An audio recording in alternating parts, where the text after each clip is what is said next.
ಬರ್ತೀರಾ? ಯಡಿಯೂರಪ್ಪನವ್ರ ನಿವಾಸಕ್ಕೆ ಬಂದಿದ್ದೀರಿ. ಏನ ನೀವು ಸತಿ ನಿಂದೆ ಬರಬೇಕು. ಏನಾಯ್ತು ಮಾತುಕತೆ? ಇವತ್ತು ಫಸ್ಟ್ ಲಿಸ್ಟ್ ಕರ್ನಾಟಕ ಕೆಲವು ಟಿಕೆಟ್ ಅನೌನ್ಸ್ ಆಗಿಲ್ಲ ಸರ್. ಸ್ವಲ್ಪ ಡೌನ್ ಮಾಡಿ ನಾವು ಟಿಕೆಟಿನ ಬಗ್ಗೆ ನಮ್ಮ ಚರ್ಚೆನೇ ಮಾಡಲಿಲ್ಲ. ಸೌಹಾರ್ದಯುತವಾಗಿ ನಮ್ಮದೇ ಆದಂಥ ಕೆಲವು ನೋವುಗಳನ್ನು ಮತ್ತೊಂದು ಚರ್ಚೆ ಆಗಿದೆ. ಎಲ್ಲವೂ ಸಖ್ಯಂತವಾಗಿದೆ. ದೇಶಕ್ಕೆ ರಾಷ್ಟ್ರದ ಪ್ರಧಾನಿ ನರೇಂದ್ರ ಮೋದಿ ಅವರು 3ನೇ ಬಾರಿಗೆ ಪ್ರಧಾನಿ ಆಗಿದ್ದಾರೆ. ಈ ರಾಷ್ಟ್ರದ 140 ಜನರ ಪೈಕಿ ಆಗಿದೆ. 28 ಬರಬೇಕು ಅನ್ನೋದು ಸನ್ಮಾನ್ಯ ಯಡಿಯೂರಪ್ಪನವರು ಮತ್ತೆ ಹೊಸದಾಗಿ ಈಗಾಗಲೇ ನೇಮಕ ಬಂದಿದೆ. ವಾಪಸ್ ಕರೆಸ್ಕೊಳ್ತೀನಿ ಬಯಕೆ ಇದೆ. ಅದಕ್ಕೆ ಎಲ್ಲರೂ ಒಟ್ಟಾಗಿ ಕೆಲಸ ಮಾಡ್ಕೊಂಡು ಯಾವುದೇ ಕಾರಣಕ್ಕೆ ಗೊಂದಲಗಳಾಗುತ್ತೆ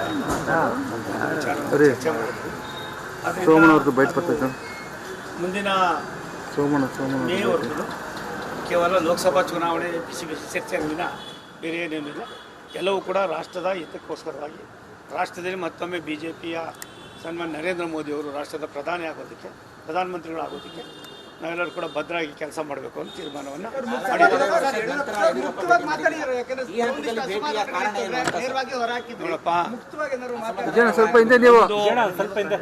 ಕೆಲವಾರು ವಿಚಾರಗಳನ್ನು ನಿಮ್ಮ ಹತ್ರನೇ ಮಾತಾಡಿದ್ದೀವಿ. ಎಲ್ಲವೂ ಆಗಿದೆ.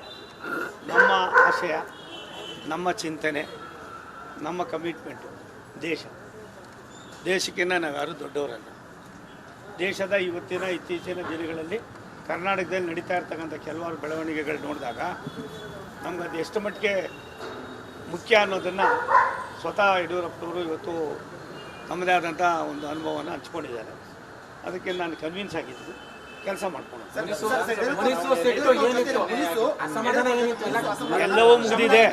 ಎಲ್ಲವೂ ಮುಗಿದಿದೆ. ಮೇ ಬರ್ತಕ್ಕಂಥ ಚುನಾವಣೆಯಲ್ಲಿ 28 ಗೆಲ್ಲೋದು ನಮ್ಮ ಆದ್ಯತೆ. ಒಂದು ಅದ್ರ ಬಗ್ಗೆ ಚರ್ಚೆ ಆಗಿಲ್ಲ. ನಾನು ಒಬ್ಬ ಆಕಾಂಕ್ಷಿ ಅಂತ ಹೇಳಿ ಒಂದು ನಿಮಿಷಪ್ಪ, ಅದನ್ನ ಅವರ ಹಿತಿಮಿತಿಯಲ್ಲಿ ಅವ್ರೇನು ಬೇಕೋ ಅವ್ರು ಮಾಡ್ತಾರೆ. ಮೇಲ್ಗಡೆ ಹೈಕಮಾಂಡ್ ಅವ್ರು ತೀರ್ಮಾನ ಮಾಡಬೇಕು, ಅವ್ರು ತೀರ್ಮಾನ ಮಾಡ್ತಾರೆ. ಅವೆಲ್ಲ ನಡೀತಾ ಇರ್ತದಪ್ಪ.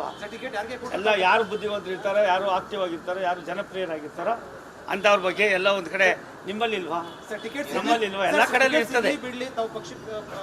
ಮತ್ತೆ ಆ ಸುದ್ದಿ ಇಲ್ಲ. ನಾನು ಯಾವತ್ತಾರು ಒಂದಿನ ನಿಮಗೆ ಯಾವ್ದಾದ್ರು ಪಾರ್ಟಿಗೆ ಹೋಗ್ತೀನಿ ಅಂತ ಹೇಳಿದ್ದೀನಪ್ಪ. ಅದು ಒಂದು ನಿಮಿಷ ತಾಳಿ, ಸಾಧ್ಯ ಇದೆ, ಬಿಟ್ಬಿಡ್ರಪ್ಪ. ನಿಮ್ಮಲ್ಲಿ ಜಗಳ ಕಾಯಲ್ರ? ನೀವೆಲ್ಲ ಚೆನ್ನಾಗಿದ್ದೀರಾ? ನಿಮಗೂ ಮ್ಯಾನೇಜ್ಮೆಂಟ್ ಕುಸ್ತಿ ಆಡೋಲ್ರ? ಆಡ್ತೀರಾ ಇಲ್ವ?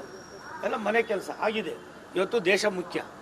ದೇಶದ ಇವತ್ತಿನ ಪರಿಸ್ಥಿತಿಯಲ್ಲಿ ಕರ್ನಾಟಕದಲ್ಲಿ ಆಗ್ತಕ್ಕಂಥ ಕೆಲವು ಕೈ ವಾತಾವರಣನ ತಿಳಿ ಮಾಡೋದಕ್ಕೆ ಭಾರತೀಯ ಜನತಾ ಪಕ್ಷದ 28 ಜನ ಲೋಕಸಭಾ ಸದಸ್ಯರು ಗೆಲ್ಲಿಸೋದ್ರ ಮುಖೇನ ಕಾಂಗ್ರೆಸ್ನವ್ರಿಗೆ ಒಂದು ಸರಿಯಾದ ಉತ್ತರವನ್ನು ಕೊಡಬೇಕಾಗಿದೆ.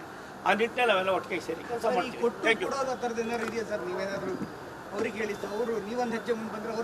ಒಂದು ಹೆಜ್ಜೆ ಏನೇನು ಇಲ್ಲಪ್ಪ, ಎಲ್ಲ ಒಂದೇ ಹೆಜ್ಜೆ, ಎಲ್ಲ ನಡೀತಾ ಇರ್ತವೆ.